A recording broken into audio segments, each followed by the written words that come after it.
ಇಡೀ ಕರ್ನಾಟಕ ಜನ ನಾಡಿನ ಜನಗಳಿಗೆ ಎಲ್ಲರಿಗೂ ಗಣೇಶ ಗೌರಿ ಹಬ್ಬದ ಶುಭಾಶಯಗಳು.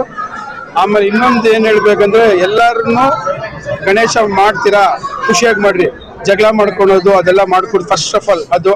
ಆಮೇಲೆ ಡ್ರಿಂಕ್ಸ್ ಅದಿದು ಮಾಡ್ಕೊಂಡು ಡ್ಯಾನ್ಸ್ ಗಿನ್ಸ್ ಎಲ್ಲ ಆಡ್ಬೇಡ್ರಿ. ಗಣೇಶನ ಹಬ್ಬ ಅಂದ್ರೆ ಒಂದು ಫಸ್ಟ್ ಏನೇ ಪೂಜೆ ಮಾಡ್ಬೇಕು ಗಣೇಶನ ಪೂಜೆ ಮಾಡ್ತೀರಿ.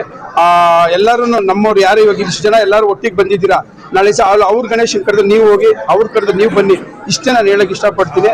ಆಮೇಲೆ ಯಾರು ಜಗಳ ಆಡ್ಕೊಂಬಿಡಿ, ಎಲ್ಲ ಒಂದೇ ಗಣೇಶನ್ ಇಡೋದು. ಆಮೇಲೆ ಅವ್ರು ಹಂಗಿಟ್ರು ಹಿಂಗಿಟ್ರು ಅಂತ ಅನ್ನೋ ಭೇದ ಭಾವ ನೋಡಿ. ಯಾಕೆ ಗೊತ್ತಾ, ಮೊದ್ಲು ನಾನು ಒಂದು ಟೈಮಲ್ಲಿ ಇದೇ ತರ ನಾನು ಡೊನೇಷನ್ ಕೇಳಕ್ ಹೋಗ್ತಿದ್ದೆ. ಆ ನೋವುಗಳು ನನ್ಗೆ ಚೆನ್ನಾಗಿ ತುಂಬಾ ಅರಿವಾಗಿದೆ ಎಲ್ಲ ಕಡೆನೂ. ಸುಮಾರು ಜನ ನಾನು ಹೇಳಿದಲ್ಲ, ನನ್ನ ಒಂದು ಇಂಟರ್ವ್ಯೂ ಅದೇ ಮಾತಾಡಿದ್ದೀನಿ. ಗಣೇಶ ಹಬ್ಬ ಮಾಡ್ಬೇಕು ತುಂಬಾ ಕಷ್ಟ. ಆ ಉತ್ತ ಎಲ್ಲ ಮಾಡ್ಬೇಕಂದ್ರೆ ಗೋಂಚಿಲ್ಲ ತಂದು ಬಂಕ್ ಮಣ್ಣು ತಂದು ಮನೆಗಳೆಲ್ಲ ಒಡ್ಸ್ಕೊಂಡ್ರೆ ಏನ್ ಎಲ್ಲಿ ಕೈ ಬಟ್ಟೆಗಳು ಗಲೀಜ್ ಮಾಡ್ಕೊಂಡ್ಬರ್ತೀವಿ. ಅವಾಗೆಲ್ಲ ಒಂದ್ ಸೋಪ್ ತಗೊಂಡ್ಬೇಕು ಕಷ್ಟ ಇರೋದು. ಇವಾಗೆಲ್ಲ ಬಿಡ್ರಿ, ಫೋನ್ ಮಾಡಿದ್ರೆ ಬಂದು ಡ್ರೈಕ್ಲಿಂಗ್ ಹೊಡಿತಾರೆ. ಆ ರೀತಿ ಎಲ್ಲರೂ ಇವಾಗೆಲ್ಲ ಒಂದು ಮಾಡರ್ನ್ ಗಣೇಶನ್ ಮಾಡ್ತಾ ಇದ್ರಿ. ಅದನ್ನ ಹಂಗೆ ಉಳಿಸ್ಕೊಳ್ಳಿ. ಆಮೇಲೆ ಮಣ್ಣಿನ ಗಣೇಶ ಯೂಸ್ ಮಾಡ್ರಿ. ನಾನು ಮಣ್ಣಿನ ಗಣೇಶ ಯೂಸ್ ಮಾಡಿ ಕಲರ್ ಸ್ವಲ್ಪ ಕಣ್ಣು ಕಾಣಿಸ್ಲಿ ಅಂತ ಕಲರ್ದು ಒಂದು ಗಣೇಶನ ಒಂದಷ್ಟು ತಂದಿದ್ದೀನಿ. ಆಮೇಲೆ ಎಲ್ಲರೂ ಮಣ್ಣಿನ ಗಣೇಶನೇ ಯೂಸ್ ಮಾಡಿ, POP ಯೂಸ್ ಮಾಡಬೇಡಿ, ಪರಿಸರ ಹಾಳು ಮಾಡಬೇಡಿ. ನಾನು ಇಷ್ಟೇ ಕೇಳ್ಕೊಳೋದು. ಇವತ್ತೊಂದು ಗಣೇಶ ತಂದಿದ್ದೀನಿ, ಸುಮಾರು ಜನ ಬರ್ತಾ ಇದ್ದಾರೆ. ಗಣೇಶ ಇಲ್ಲಿ ಇಕ್ಕಟ್ಟು ಜಾಗ ಎಲ್ಲ ಕೊಡೋಕೆ ಇದಾಗ್ತೈತೆ ಅಂದ್ಬಿಟ್ಟು 51 ವರ್ಷ ತರಿಸ್ತಾ ಇದ್ದೀನಿ. 51 ಗಣೇಶ ತಂದಿದ್ದೀನಿ. ಸುಮಾರು ಜನಕ್ಕೆ ಇಲ್ಲಿ ಸುತ್ತಮುತ್ತ ಊರಲ್ಲಿರೋರಿಗೆ ಅವ್ರಿಗೆಲ್ಲ. ಇನ್ನೊಂದು ಹೇಳ್ಬೇಕಂತಿದ್ದೀನಿ, ನಮ್ಮ ಊರವ್ರು ಗಣೇಶ ಇಡ್ತಾ ಇದ್ರು. ಯುವಕ ಸಂಘದವ್ರು ಹೇಳಿದ್ರು, ಇಲ್ಲ ಒಬ್ರು ಮಾಮ ಅಂತ, ಒಬ್ರು ಗೌಡ್ರಿ ಅಂತಾರೆ, ಇನ್ನೊಬ್ರು ಸುರೇಶ್ ಅಂತಾರೆ. ಇಲ್ಲ ಹೊರಗ್ನೂರು ಬಂದಕ್ಕೆ ನೀವು ಕೊಡ್ರಿ, ನಮ್ಗೆ ಕೊಟ್ಟಿಲ್ಲ ಪರವಾಗಿಲ್ಲ ಅಂದ್ಬಿಟ್ಟು 5,000 ರೂಪಾಯಿ ಇಸ್ಕೊಂಡ್ರು.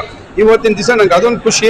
ನಮ್ಮ ಹುಡುಗರದು ಥಿಂಕ್ ಮಾಡಿ ಇಷ್ಟೆಲ್ಲ ನೋಡ್ಬಿಟ್ಟು ಹಿಂಗೆ ಮಾಡಿದಾಗ ನಾನು ಅವ್ರಿಗೆ ಹೇಳೋದಷ್ಟು, ನಾನು ಇರೋ ಗಂಟ ಮಾಡ್ತೀನಿ. ನಾನು ಇಲ್ಲ ಆದ್ಮೇಲೆ ಅದನ್ನ ನೆಡ್ಸ್ಕೊಂಡು ಹೋಗಿ ಎಲ್ಲ ಬೇರೆಯವರು ಅಷ್ಟೇ ಅದನ್ನ ಮಾಡಿ ಅಂತ ಹೇಳ್ತೀನಿ. ನಾನು ಎಲ್ಲರೂ ಹೇಳ್ತಾರೆ ಬಾವಿಗಳು ಕೆರೆಗಳೆಲ್ಲ ಮುಚ್ಚೋಗ್ಬಿಟ್ಟಿದೆ. ಈಗ ನಾನು ಪ್ಲಾನ್ ಮಾಡ್ತಾ ಇದ್ದೆ ಗಣೇಶ ಹಬ್ಬಕ್ಕೆ ನಾನು ಒಂದು ಕಬ್ಬಿಣದ ಟ್ಯಾಂಕ್ ಮಾಡಿಸ್ಬಿಟ್ಟು ಇಡ್ಬೇಕಂತಿದ್ದೀನಿ. ಆಮೇಲೆ ಯಾರೇ ಅಧಿಕಾರಿಗಳೆಲ್ಲ ಬಂದಿರ್ತಾರೆ, BBMP ಇರ್ಬೋದು, ಈ ಕಡೆ ಮಿನಿಸ್ಟ್ರಿ ಇರ್ಬೋದು, ಯಾರೇ ಇರ್ಬೋದು, ಅವರು ಒಂದು ಏರಿಯಾಗೆ ಗಣೇಶನ್ಗೆ ಒಂದು ಸವಲತ್ತು ಮಾಡಿಕೊಡ್ಬೇಕು. ಗಣೇಶ ಬಿಡಕ್ಕೆ ಜಾಗನೇ ಇಲ್ಲ ಎಲ್ಲೇನು. ಎಲ್ಲ ಹಲ್ಸೂರ್ ಲೇಕ್ ಅಂತ, ಹಲ್ಸೂರ್ ಲೇಕ್ ಇಲ್ಲಿಂದ 10 ಕಿಲೋಮೀಟರ್ ಹೋಗ್ಬೇಕು. ಸೆಂಟರ್ಗೆ ಒಂದು ಗಾಡಿ ಪಂಚರ್ ಆಯ್ತು, ಅಲ್ಲ ಅನ್ಭೋಗಿಸ್ತಾರೆ, ನಮ್ಮ ಗಣೇಶ ಬಿದ್ದೋಗ್ತದೆ.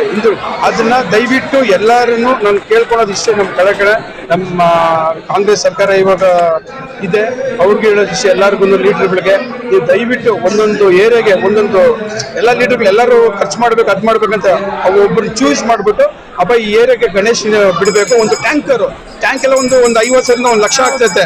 ಅದನ್ನೇನು ತಿರ್ಗಿ ಅವ್ರು ಹಂಗೆ ವರ್ಷಕ್ಕೆ ಮಾಡ್ಕೊಬೋದು. ಅದನ್ನ ದಯವಿಟ್ಟು ಯಾರನ್ನ ಒಬ್ಬ ಲೀಡರ್ಗಳಿಗೆ ಹೇಳಿ, ಇಡೀ ಕರ್ನಾಟಕದಾಗ ಎಲ್ಲಿ ಜಾಗ ಇಲ್ಲ ಗಣೇಶನ್ ಬಿಡಕ್ಕೆ, ಅದನ್ನ ದಯವಿಟ್ಟು ಮಾಡ್ಕೊಡಿ ಅಂತ ಕೇಳ್ತೀನಿ. ನಮ್ಮೂರಲ್ಲೇ ನಾನು ಒಂದು ಮಾಡಿಸ್ತಾ ಇದ್ದೀನಿ.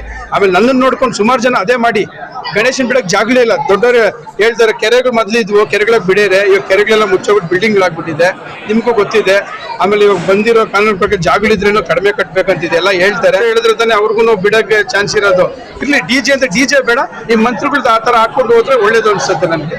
ಎಲ್ಲ ಯೂತ್ಸ್ಗೆ ಹೇಳೋದು, ಯೂತ್ಗೆ ನನ್ನ ಅಣ್ಣ ತಮ್ಮಂದ್ರು, ನನ್ನ ಅಕ್ಕ ತಂಗಿರಿಗೆ ಎಲ್ಲರಿಗೂ ಹೇಳ್ತೀನಿ, ಎಲ್ಲರೂ ಅನ್ಯೋನ್ಯಾಗಿ ಬಿಡ್ರಿ, ಗಣೇಶನ ಜಗಳ ಮಾಡ್ಕೊಂಡ್ಬಿಡ್ರಿ.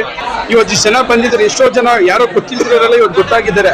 ನೋಡಿದಾಗ ಜಗಳ ಆಡಬೇಡಿ, ಸೈಲೆಂಟ್ 1 by 1 ಈ ಲೀಡರ್ಗಳು ಇರ್ತಾರಲ್ಲ, ಲೀಡರ್ಗಳು ಏನ್ ಮಾಡ್ತಾರೆ, ಮುಂದೆ ಹೋಗೋದು ಬಿಟ್ಬಿಡಕ್ಕೆ.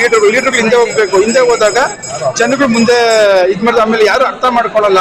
ಈಗ ನಾನೆಲ್ಲ ಒಂದು ಫಂಕ್ಷನ್ ಮಾಡಿ ಇರಪ್ಪ ಅಂತ ಅವರು ಅದನ್ನ ನೆಕ್ಸ್ಟ್ ಚೇಂಜಸ್ ಆಗ್ತೈತೆ.